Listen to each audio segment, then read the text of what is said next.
Hello बच्चों, आज हम कक्षा 11 का सेकेंड चैप्टर पढ़ेंगे जिसका नाम है बायोलॉजिकल क्लासिफिकेशन।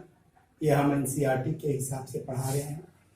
आइए, बायोलॉजिकल क्लासिफिकेशन समय समय पे क्लासिफिकेशन विभिन्न वैज्ञानिकों के द्वारा दिया गया था।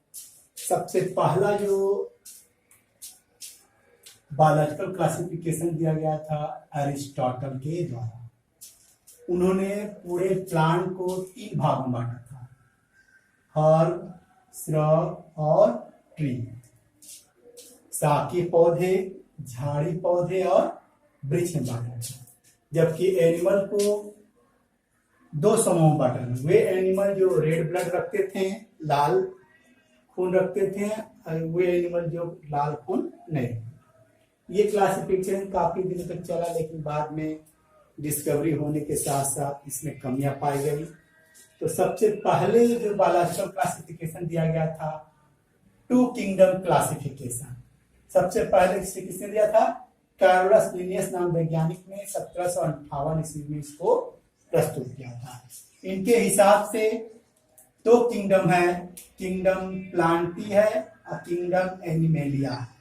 प्लांटी के अंतर्गत संसार के जितने भी पौधे हैं उनका स्टडी हम किंगडम प्लांटी के एरिया में करते हैं, जबकि जितने एनिमल है उनको किंगडम एनिमेलिया में करते हैं। किसके हिसाब से? कार्लोस लिनियस के हिसाब। क्या उस समय का मेरिट क्या थी? अच्छाई। उस समय ये अच्छाई थी कि यह जो 2 किंगडम क्लासिफिकेशन था समझने में इजी था। डिमेरिट्स क्या हो गए? संसार के जितने भी एनिमल्स थे इसमें फिलअप नहीं हो पा रहे थे, कुछ का कैरेक्टरिस्टिक्स अलग थी। और इन्होंने कार्लोस लिनियस ने यूकैरियोट्स और प्रोकैरियोट्स में कोई अंतर नहीं रखा, सबको इसी में रखा। न यूनिसेलुलर एनिमल के बारे में बताया, न तो मल्टीसेलुलर एनिमल को रखा दोनों को मिला करके है। न तो फोटोसिंथेसिस में अंतर रखे हैं, न तो नॉन फोटोसिंथेसिस में अंतर रखे। इन सभी अंतर को उन्होंने ध्यान नहीं दिया, सबको एक ही ग्रुप में रख दिया। ये काफी बहुत बड़ा डिमेरिट है। फिर क्या आवश्यकता हुई कि क्लासिफिकेशन किसके आधार पर होना चाहिए? लगभग सेल स्ट्रक्चर के आधार पर होना चाहिए था। नेचर ऑफ वॉल, उसका सेल वॉल किसका बना है, सेलुलोज का बना है कि नहीं बना है। पोषण के हिसाब से होना चाहिए था, किस तरह का रिप्रोडक्शन पाया जाता है, क्या इवोल्यूशनरी रिलेशनशिप है। ये 5-6 टॉपिक को ध्यान में रख करके वैज्ञानिकों को लगा कि क्लासिफिकेशन करना चाहिए। तो 2 किंगडम क्लासिफिकेशन के बाद आया आपका 3 किंगडम क्लासिफिकेशन। इसको हकिल नामक वैज्ञानिक ने 1866 ईस्वी में दिया। इनके अनुसार उन्होंने किंगडम प्लांट प्रतिष्ठा, किंगडम प्लांटी, किंगडम एनिमेलिया, संसार के जितने जीव थे उनको 3 किंगडम में बांटा। प्रतिष्ठा में उन्होंने क्या किया? यूकैरियोट मतलब यूनिसेलुलर, एक कोष की प्रोकैरियोटिक और यूकैरियोटिक जीवों को उन्होंने प्रतिष्ठा में रखा, जबकि बहुकोष की पौधों को प्लांटी में और बहुकोष की एनिमल को एनिमेलिया में रखा। इसके बाद आया 4 किंगडम क्लासिफिकेशन। इसको कोपलैंड नामक वैज्ञानिक ने दिया था। इनके अनुसार संसार के जितने भी जीव थे वो 4 किंगडम बांटा गया, मोनरा, प्रतिष्ठा, प्लांटिया, एनिमेलिया। मोनरा में उन्होंने एक कोष की प्रोकैरियोटिक जीवों का अध्ययन किया। प्रतिष्ठा में एक कोष की यूकैरियोटिक जीव आते हैं, जबकि प्लांटी में बहुकोष की यूकैरियोटिक और एनिमेलिया में बहुकोष की यूकैरियोटिक एनिमल आते हैं। इसमें प्लांट हो गए, इसमें एनिमल। मोनरा में इन्होंने क्या किया था? अलग से एक कोष की प्रोकैरियोटिक जीवों को अलग रखा। फिर इसके बाद आया 5 किंगडम क्लासिफिकेशन।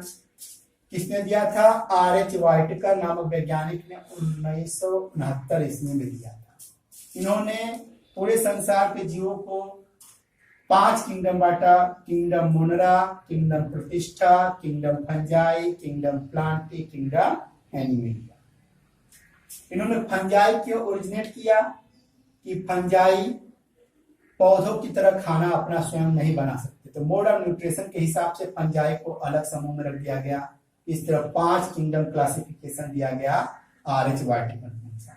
इनके हिसाब से ऑर्गेनिज्म जो प्रोकैरियोटिक में बांटा और यूकैरियोटिक में बांटा।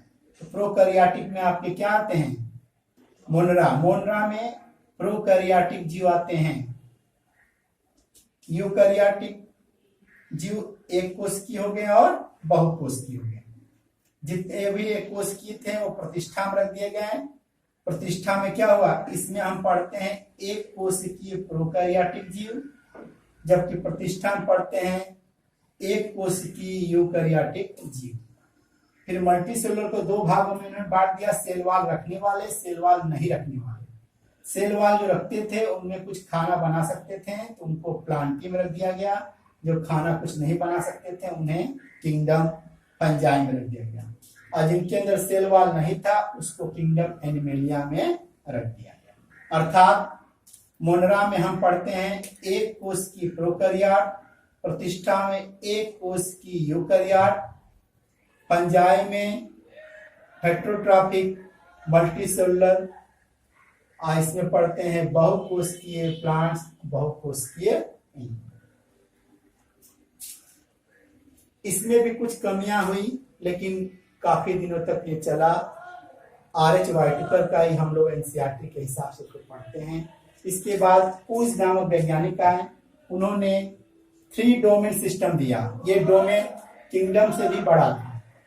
3 डोमेन में इन्होंने बांटा। पहला डोमेन था domain archaea, domain bacteria, domain eukaryota. 3 तरह के डोमेन थे। इसी के हिसाब से इन्होंने 6 किंगडम क्लासिफिकेशन प्रपोज किया। किसने दिया था, वुड्स और उनके साथियों ने 1977 ईस्वी में दिया। इन्होंने 6 किंगडम बांटा था, kingdom archaebacteria, kingdom eubacteria, kingdom protista, kingdom fungi, kingdom plantae, kingdom animalia. उन्होंने किंगडम मोनरा को 2 भागों में बांट दिया, आर्कियोबैक्टीरिया और यूबैक्टीरिया। इस तरह 6 किंगडम क्लासिफिकेशन प्रपोज हुआ। इसके बाद 7 प्रपोज हुआ और भी आगे वैज्ञानिकों के द्वारा कोशिश की जा रही है कि जीवों को क्लासिफाई किया जाए। इसमें हर किसी न किसी क्लासिफिकेशन में कुछ कमियां हुई हैं, तो धीरे धीरे तो कमियों को दूर करके आगे के क्लासिफिकेशन का हम अध्ययन करेंगे। इस तरह हमारा biological classification, kingdom of classification समाप्त हुआ। धन्यवाद।